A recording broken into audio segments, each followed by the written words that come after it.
नमस्कार। स्वागत है आपका कथाकल्प में। निठल्ले की डायरी चैप्टर 26, अंतिम चैप्टर। चैप्टर का नाम है मिल लेना। लेखक हैं हरिशंकर परसाई और स्वर है प्रवीण दीक्षित का। मिल लेना इतना आसान नहीं है जितना मैं पहले समझता था। देखता था कि लोग राजधानी जाने वाले से कहते थे, हमारा अमुक काम अटका है, जरा फलां से मिल लेना। वे मिल लेते थे और लौट कर बताते थे कि वे मिल लिए और काम हो जाएगा। मेरे एक मित्र हैं जो मिल लेने के विशेषज्ञ हैं। वे सुबह टैक्सी लेकर निकले और शाम को जब उन्होंने अपना हिसाब बताया तो मैं चकित रह गया। वे 3 मंत्रियों, 4 सचिवों और 3 डायरेक्टरों से मिल आए थे और लगभग 15 आदमियों का काम करवा आए थे। हमारी इस सारी व्यवस्था को मिल लेने वाले ही चला रहे हैं।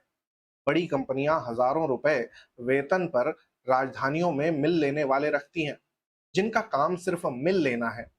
मगर मैंने सुना है कि असली सरकार यही मिल लेने वाले चलाते हैं, यही बजट बनाते हैं, यही मंत्रिमंडल बनाते हैं, यही नीतियां तय करते हैं।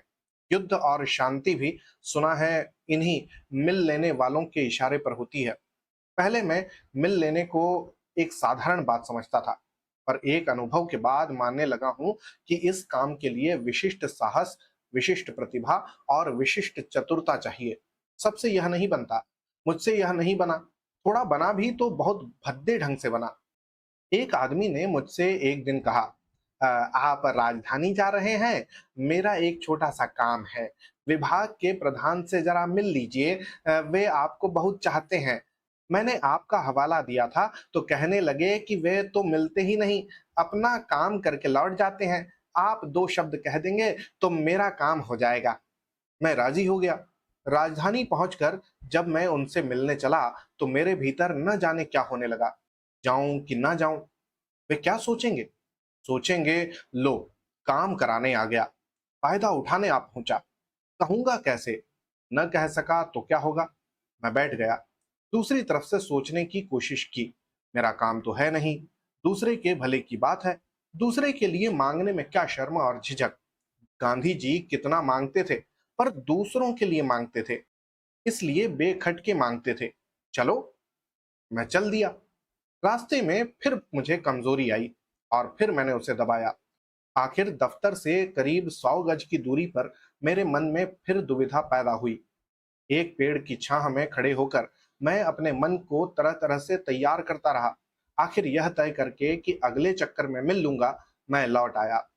काम वाले ने पूछा, आप उनसे मिल लिए होंगे?" मैंने कहा, अब गया था, पर मालूम हुआ कि वे दिल्ली गए हैं। अगली बार मिल लूंगा। अगली बार मैं फिर हिम्मत करके दफ्तर के पास पहुंचा और इस बार बाईं तरफ 100 गज की दूरी पर पेड़ की छाया में खड़ा खड़ा सोचता रहा। वे मन में क्या सोचेंगे? कहेंगे, यूं तो यह नहीं मिलता, अब मिलने आया है तो काम लेकर आया है। मैं फिर लौट आया और कह दिया कि वे बेंगलौर एक मीटिंग में गए हैं। सरकारी मीटिंगों की 4-5 निश्चित जगहें हैं। साल भर सरकारी मीटिंगें इस इंतजार में रुकी रहती हैं कि कब गर्मी आए और हम सार्वजनिक खर्चे पर श्रीनगर या मसूरी या बेंगलोर में हों। तीसरी बार मैंने फिर मिलने की कोशिश की, पर लौट कर कह दिया कि वे एक मीटिंग में मसूरी गए हैं। उसे शक हो गया कि जब तक मैं इनके साथ राजधानी न जाऊंगा, तब तक साहब मीटिंग में बाहर ही रहा करेंगे।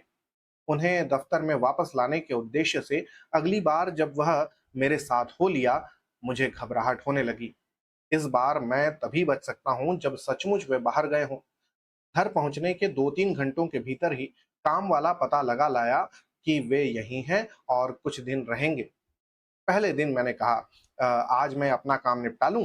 दूसरे दिन सुबह उसने कहा, चलिए, वे बंगले पर खाली मिल जाएंगे। मैंने कहा, दफ्तर में मिलना ठीक होगा, वे तुरंत फाइल वगैरह बुलाकर ऑर्डर कर देंगे। उसे बात पट गई। मेरे कुछ घंटे कटे, पर बीच बीच में चिंता काट जाती थी। 1 बजे भोजन कराकर उसने कहा, चलिए दफ्तर। मैंने कहा, मैं सोचता हूँ घर पर मिलना ठीक रहेगा। बात यह है कि मेरे उनसे व्यक्तिगत संबंध ही हैं, इसलिए दफ्तर में मिलना ठीक नहीं।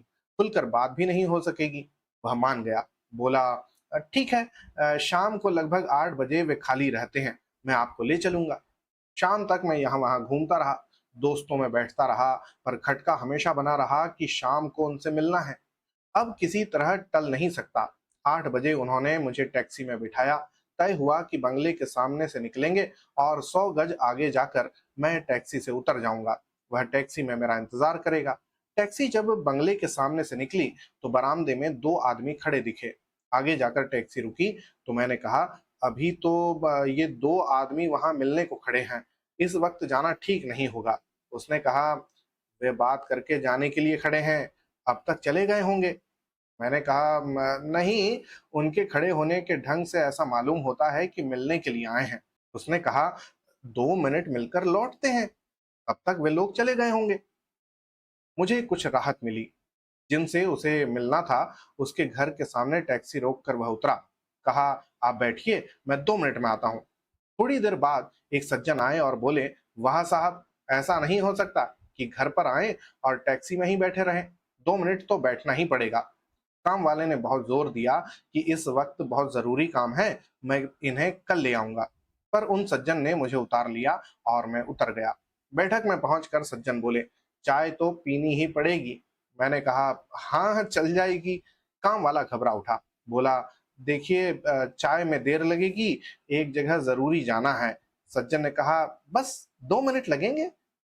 मैं सोच रहा था अगर यह 15-20 मिनट वहां लगा दे तो मैं इस वक्त मिलने से बच सकता हूँ। पता नहीं इनकी पत्नी कैसे चाय बनाती है, सिगड़ी पर या स्टोव पर। कहीं इसके घर बरशेन का चूल्हा तो नहीं है। अगर बरशेन हुआ तो बहुत जल्दी चाय बन जाएगी। हे भगवान, इसके घर बरशेन ना हो। और अगर तूने इसे पहले से बरशेन दे रखा है हो तो इस वक्त गैस खत्म हो गई हो। चाय पीने और पान खाने में 9 बज गए। मेरा मन कुछ हल्का हुआ। काम वाला मुझे लेकर चला। कहने लगा, ये आदमी अच्छे हैं पर दूसरों के समय का महत्व नहीं समझते। मैंने कहा, हाँ, देखिए ना, व्यर्थ आधा घंटा बर्बाद कर दिया। हम लोगों से नहीं करते नहीं बनता है। बंगले में सामने से गाड़ी बढ़ाकर जब उसने रोकी तो मैंने कहा, अब 9 से ऊपर हो चुका, वे खाना खाकर सोने की तैयारी में होंगे। ऐसे वक्त जाना ठीक नहीं। दिन भर का थका आदमी इस वक्त आराम चाहता है। उनका मूड ठीक नहीं हुआ तो होता हुआ काम बिगड़ जाएगा। उसने कहा, अरे कोई देर नहीं हुई है, मेरा तो ख्याल है कि इस वक्त वे अकेले मिल जाएंगे। मैंने कहा, नहीं, इस वक्त दिन भर की झंझटों का बोझ उनके मन पर होगा। सुबह आदमी का मन अच्छा रहता है। उसे अच्छा नहीं लगा। अनमने ढंग से उसने कहा, ठीक है, जैसा आप उचित समझे। हम लौट पड़े। रास्ते भर उसने कोई बात नहीं की। खाते वक्त भी वह अनमना रहा। उसे बुरा लग गया था। कुछ भी हो, सुबह मुझे उनसे मिलना ही पड़ेगा। 8 बजे सुबह मैं उनके फाटक पर पहुंच गया। 100 गज पीछे वह टैक्सी में बैठा मुझे देख रहा था। बचाव की कोई सूरत नहीं थी। एक ही रास्ता था। अगर इनके यहाँ कुत्ता हो और वह भौंक कर झपटे तो मैं इस बहाने से लौट सकता हूँ। कह दूंगा, अब मैं उस बंगले में कदम नहीं रखूंगा, दफ्तर में ही मिलूंगा। फाटक में घुसा तो कुत्ता दिखा। फाटक को भागने के सुबीते के लिए खुला छोड़कर मैं आगे इस उम्मीद से बढ़ा कि कुत्ता उठकर भौंकता ही है। पर वह निकम्मा निकला। एक बार सिर उठाकर उसने देखा और फिर अपने ही चरणों में अपना सिर रखकर सो गया। मैंने मन को कड़ा किया, अपने लिए तो कुछ मांगने आया नहीं हूं। गांधी जी भी तो दूसरों के लिए मांगते थे। मैं बैठक में था। वे मेरे सामने बैठे थे। सिगरेट पी, पान खाया, अच्छी बातें हो रही थी। वे मन से बात कर रहे थे, मैं बेमन से। मैं मन में तय कर रहा था कि काम की बात कैसे और किस मौके पर कह दूं। इसी समय चपरासी फाइल लेकर आया। उसमें इमीडिएट और अर्जेंट की पर्चियां लगी थीं। थोड़ी देर बाद उनका सेक्रेटरी आया। उसके पास भी फाइल थी। उसमें भी इमीडिएट और अर्जेंट की पर्चियां लगी थीं। दोनों फाइलें टेबल पर रखी थीं। वे कभी उन पर्चियों की तरफ देख लेते, मैं भी नजर डाल लेता। दोनों की नजरें मिलती तो मैं समझ जाता कि पर्चियों का असर उन पर पड़ रहा है। वे बेमन से बातें करने लगे। यूं इन पर्चियों का मतलब मैं जानता हूँ। इमीडिएट का अर्थ है साल भर और अर्जेंट का 5 साल। जिस कागज पर कोई पर्ची ना हो उस मामले को बिना निपटाए आदमी रिटायर हो सकता है। वे भले आदमी हैं और भले आदमी पर ही ये पर्चियां असर करती हैं। अब हम दोनों विचलित थे। वे फाइलों में चले गए थे और मेरे मन में वह काम उलझा था। वे सोच रहे थे कि किस खूबसूरती से वे मुझे विदा कर दें और मैं सोच रहा था कि किस खूबसूरती से मैं उठ जाऊं। पहले आना मुश्किल मालूम हो रहा था, अब उठना, काम मेरे दिमाग से निकल गया। काम की बात मैं हरगिज नहीं करूंगा। गांधी जी का उदाहरण भी एक बेअसर हो चुका था। अब मेरी समस्या उठना रह गई थी। वे बोले, अमुक आदमी का काम हो जाएगा, पर 2-3 महीने लगेंगे। हे भगवान, हे दया के सागर, ये तो अंतर्यामी है। समझ गए कि काम से आया हूं, जानते हैं कि बिना काम कोई यहां नहीं मिलने आता। मेरी हालत खराब थी। मैंने कहा, मैं इस संबंध में नहीं आया, यूं ही मिलने आया था। वे बोले, बहुत अच्छा किया आपने। उस आदमी ने आपका हवाला दिया था, इसलिए मैंने कहा। मेरा पूरी तरह पर्दाफाश हो चुका था। मुझसे बात करते नहीं बन रहा था। वे फिर उन पर्चियों की तरफ देखने लगे। मैं बहुत भद्दे ढंग से उठा और फाटक से बाहर आ गया। पसीना पोंछा, रुमाल से हवा की और टैक्सी में बैठ गया। एक बार मिलने में यह हाल हो गया। वे कितने बहादुर होते हैं जो रोज किसी से मिलते रहते हैं। तो इसी के साथ पूरी होती है निठल्ले की डायरी। और निठल्ले की डायरी के संपूर्ण जितने भी चैप्टर्स हैं उनको एक साथ आप तक पहुंचाने की जल्दी कोशिश करूंगा। तो होती है अगले किसी भाग में फिर मुलाकात। तब तक के लिए धन्यवाद और जय हिंद।